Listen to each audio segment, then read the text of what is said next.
Yeah, I think giveaways are really interesting, right? Because they used to just be like a surefire way to grow your account. And now I mean, they aren't as good, but they're definitely still a happening thing.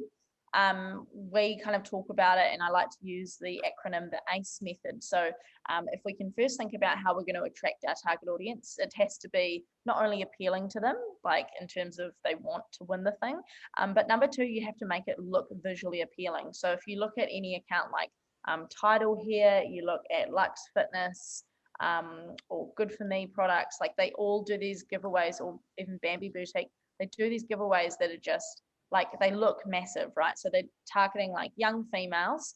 You take like Tidal here, for example, targeting young females. It's like a hair product, like a mermaid waver.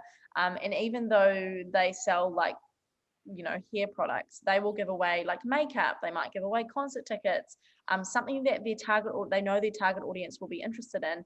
And then say when they do have all the makeup and they have all the things, the fake eyelashes and the brushes and all the rest of it, they'll put it on like different tiers. They might put it on some stairs, or up on a couch, so there's products at the top and products down the bottom, and they'll all be opened up instead of just being like flat. So it looks like all of a sudden, oh my gosh, not only am I the target audience, but I want that. That looks amazing. It looks so big.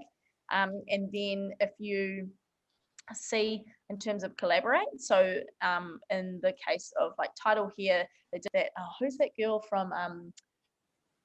Is it was it Heartbreak Island or something like that? Love Island? I don't know, some reality TV show. Basically, collaborating with someone who has a bigger audience than you. Maybe it's an influencer. Maybe you pay them. Again, not only have the target audience that you want. That's epic, right? Because you might have to pay them, but the followers and stuff that you're going to get from that is going to be epic. And then thirdly, ease of entry. So how can you make this as easy as possible for people to enter? There's nothing, never underestimate how lazy humans can be. So humans don't want to have to like get off their phone and go and take a selfie.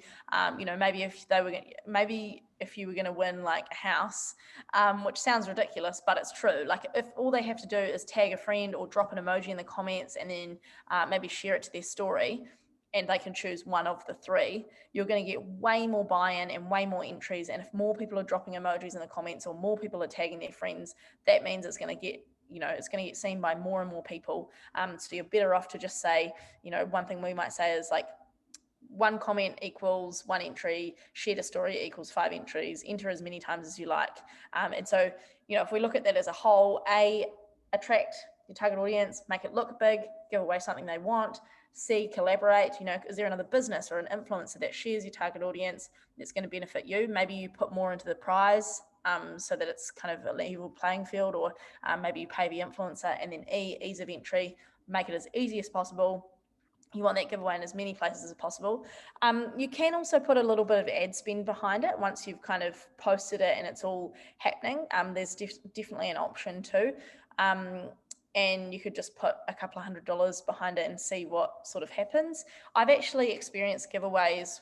We ran one in, it would have been maybe last October, November, and we got 30,000 comments on the giveaway. And I actually put a $500, promoted it with $500, but I only spent like $120 of it. So the actual, the actual prize and stuff drew people in enough so that it sort of just took care of itself. But always have that as a backup if it's not going as well as you planned.